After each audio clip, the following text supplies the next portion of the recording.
Predestination. Part 4. What is God doing? Why are we like we are?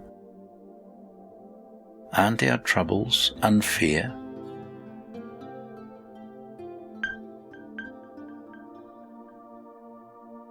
Chapter 1. God has predetermined the time and place of each individual's existence.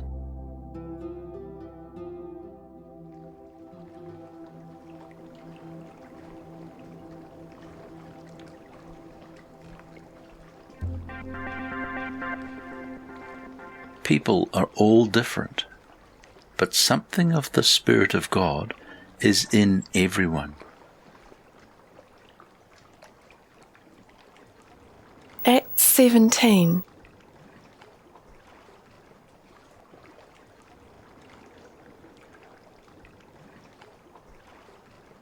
He himself gives to all people life and breath and all things. And he made from one man every nation of mankind to live on all the face of the earth, having determined their appointed times and the boundaries of their habitation, that they would seek God, if perhaps they might reach out for him and find him.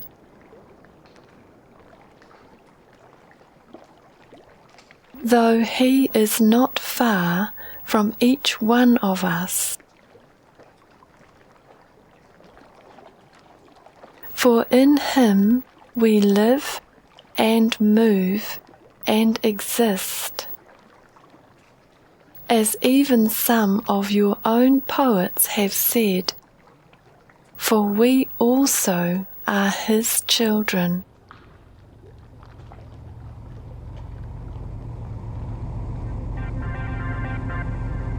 What God does isn't random. In the end, it is truly just among all that happens.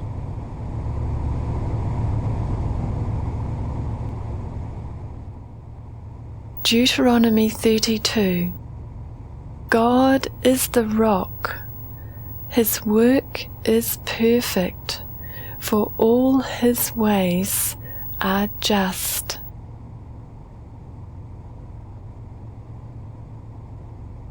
A God of faithfulness and without injustice. He is righteous and upright.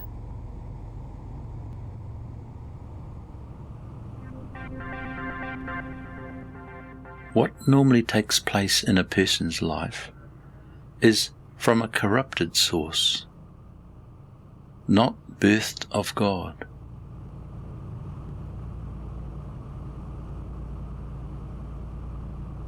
They have acted corruptly toward him. They are not his children because of their defect.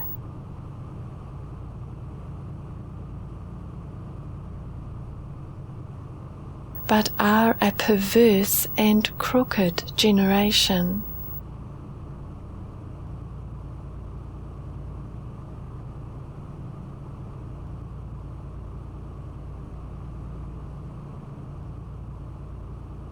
Do you thus repay the Lord, you foolish and unwise people?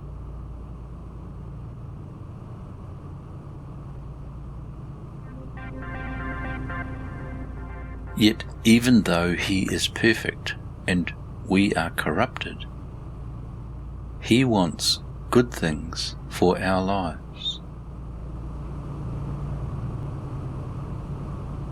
Is not he your Father who has bought you?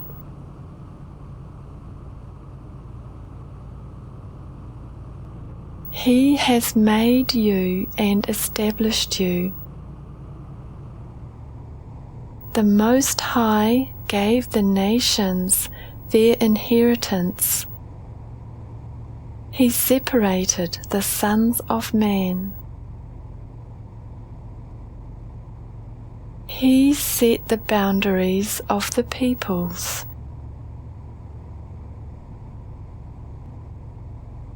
For the Lord's portion is His people. Jacob is the allotment of His inheritance. He found him in a desert land and in the howling waste of a wilderness. He encircled him, He cared for him, He guarded him as the pupil of His eye.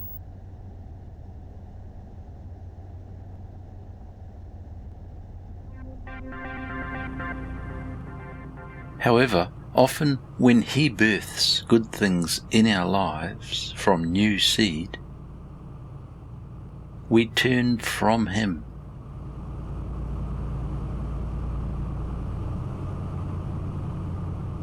But they grew fat and kicked. You are grown fat, thick and sleek.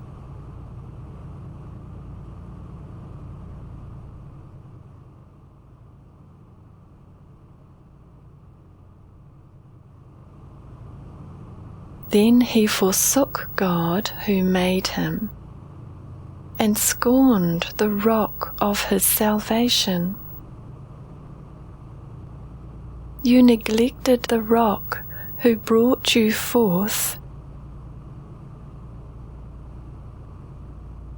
and forgot the God who travailed to give you birth.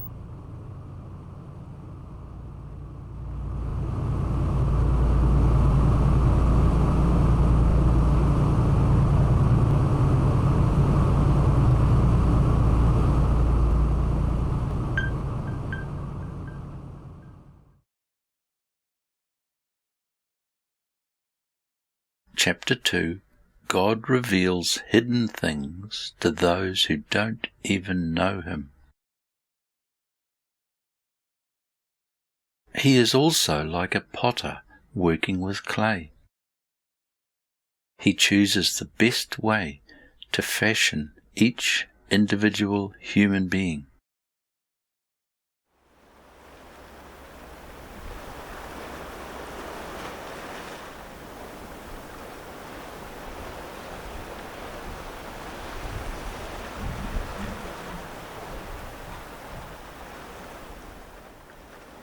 Even the circumstances in the world around about us are not beyond God's control, even if they may seem unfair in our mind.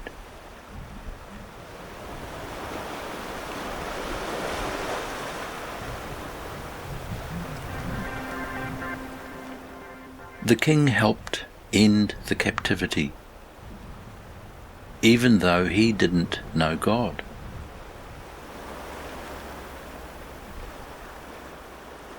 This is about King Cyrus, who became the king of Babylon more than 500 years before Christ.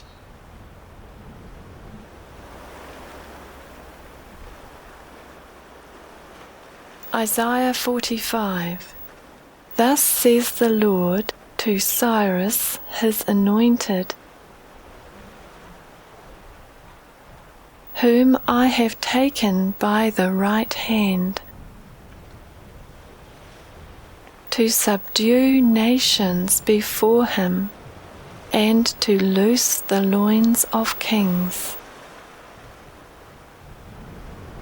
to open doors before him, so that gates will not be shut. For the sake of Jacob, my servant, and Israel, my chosen one. I have also called you by your name.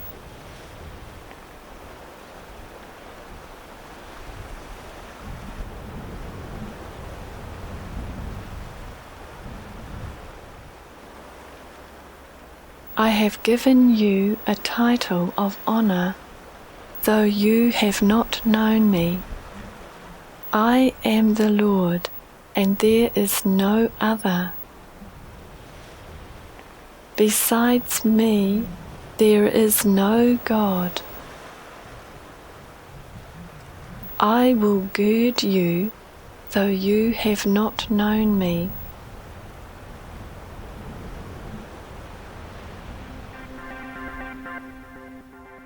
Even if the circumstances are bad, God works His purpose in it all.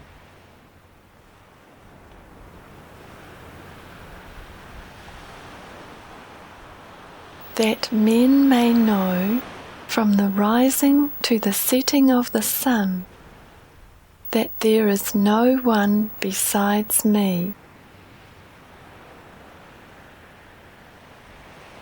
I am the Lord, and there is no other, the one forming light and creating darkness, causing well-being and creating calamity. I am the Lord who does all these.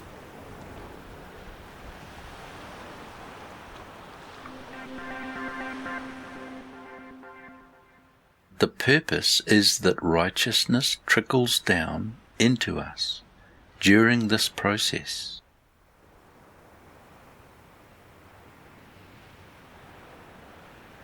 Drip down, heavens, from above, and let the clouds pour down righteousness. Let the earth open up and salvation bear fruit. And righteousness spring up with it. I, the Lord, have created it.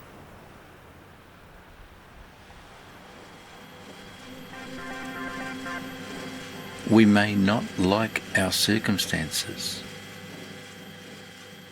but it's no use arguing with the Creator of the universe.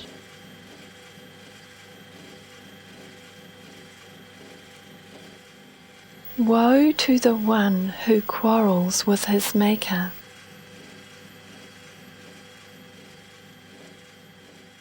An earthenware vessel among the vessels of earth.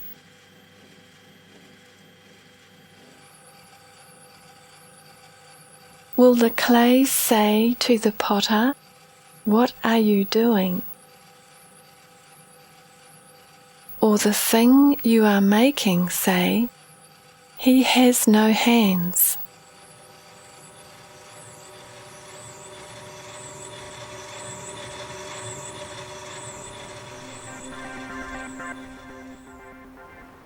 God has determined that certain things be birthed in us.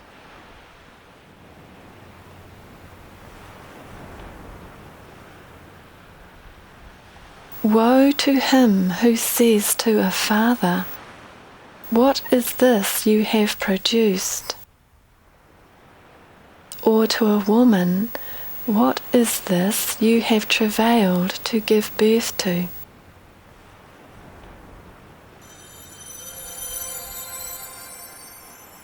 The terrible calamity and pain that many people suffer can make God seem unjust. But in ages to come, our perception will be different. Right now, we are to turn to Him. We need to trust Him, but not just for an answer to the troubles. We also need to trust Him to show us how the trouble can work righteousness in us, instead of hate or bitterness, and show us how what is being worked into us will endure without end after we die.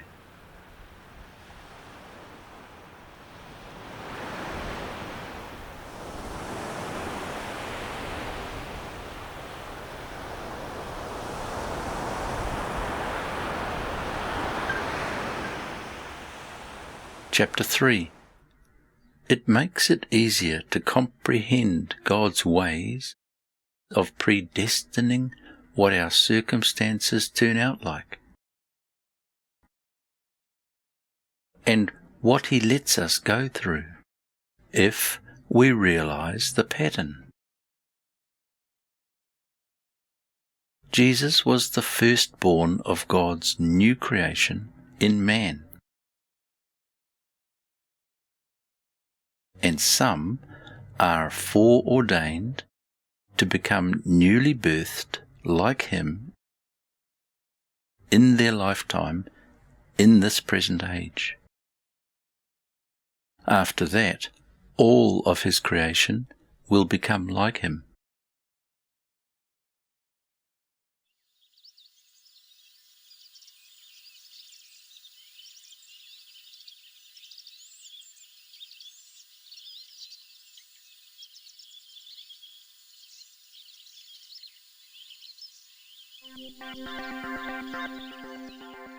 God is able to make circumstances work for good as we learn to love Him.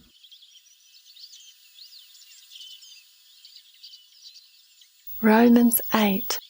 And we know that God causes all things to work together for good to those who love God. I may resent the hellish, nightmarish experiences I have been going through, but I can learn to ask God to help the unseen things in the heavenlies to grow out of these troubles.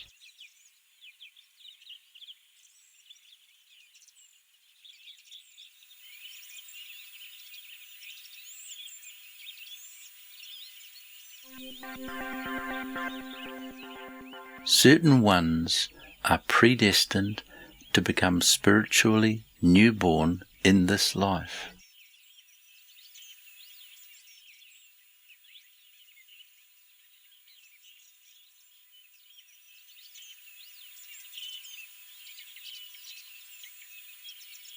To those who are called according to His purpose.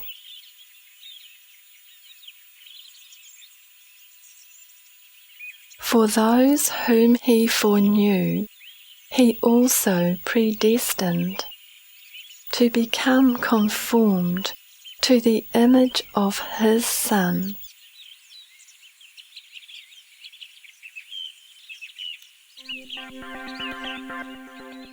Jesus was the first reborn, so that many more can become like Him.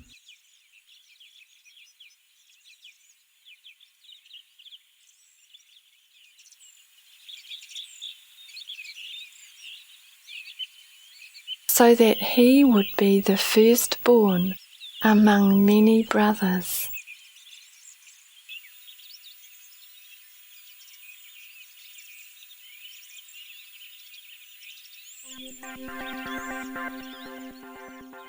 But only certain ones will become just and be glorified in this life.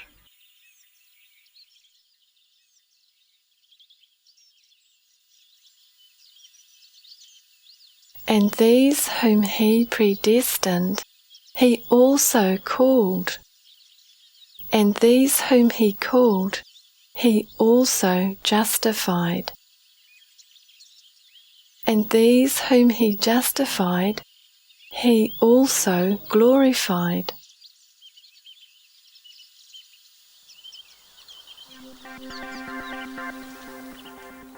God's will and choice determines who of all of creation will be chosen to be like first fruits.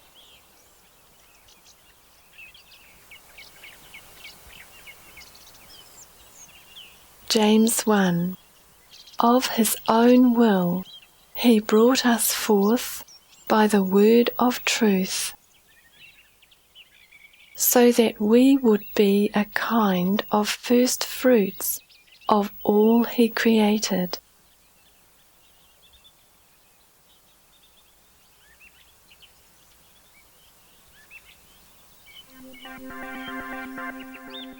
God empowers certain ones to become born of the Spirit.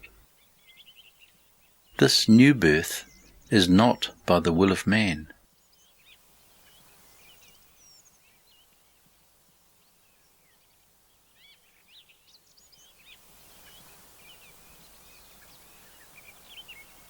John 1. As many as received him, to them he gave the right to become children of God, even to those who believe in his name, who were born not of blood, nor of the will of the flesh,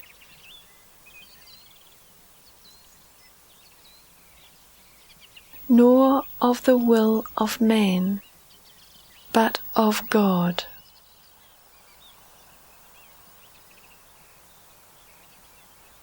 See the link "Not by our will" in Part 5 of Project 5 Salvation.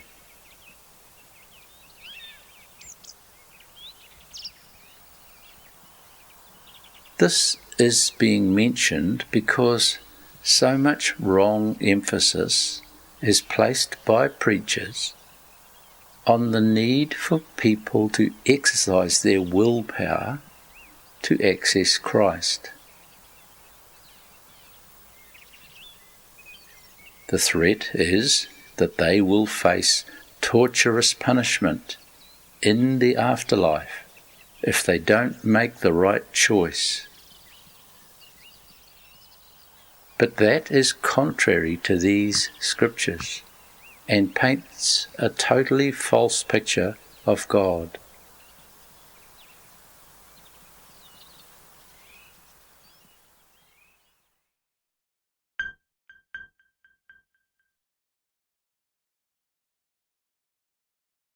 Chapter 4. God makes us all with seemingly infinite variations.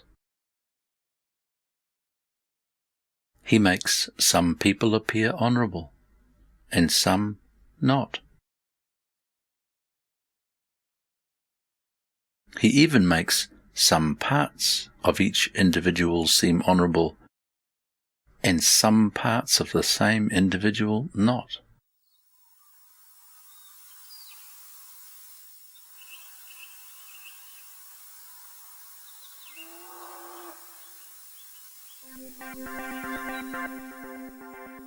It's no use demanding of God, "Why did you make me like this?"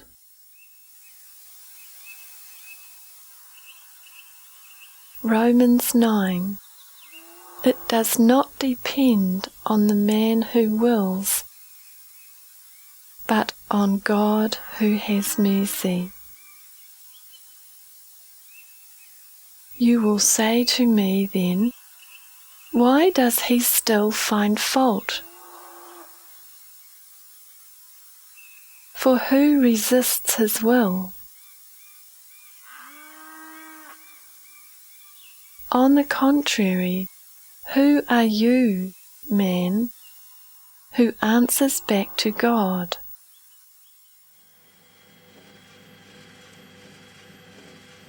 The thing moulded will not say to the moulder, "Why did you make me like this?" will it?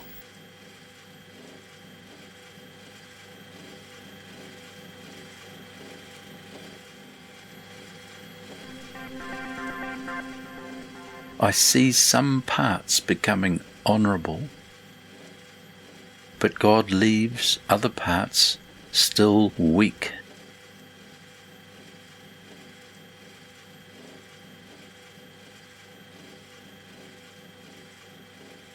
Or does not the potter have a right over the clay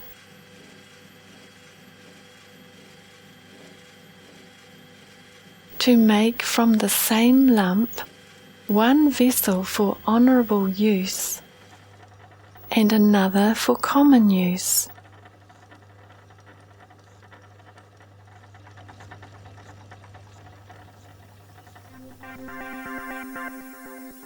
We are all born into a vessel fit only for destruction.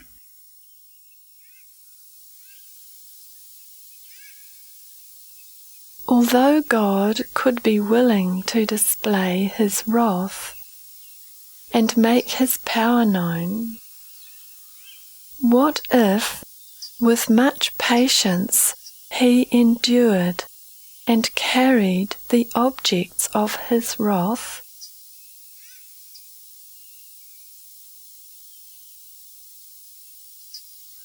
Even if they were only fit for destruction.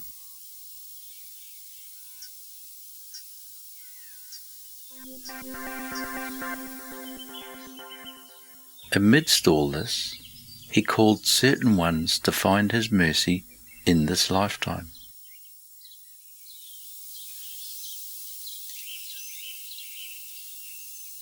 And He did so to make known the riches of His glory upon the objects of His mercy,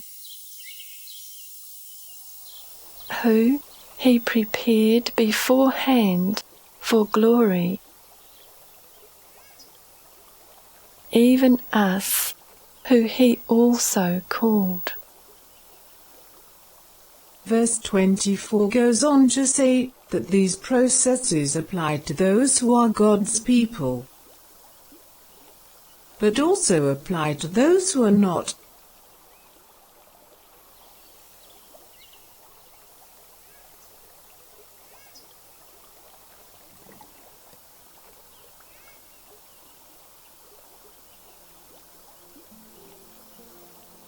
See also Salvation Part 6.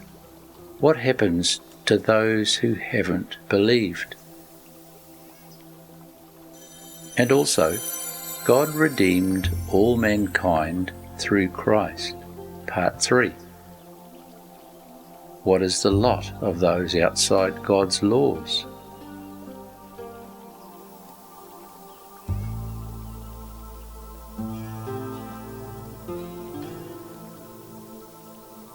The scriptures in these presentations speak of those who are not chosen to find His mercy till the ages to come.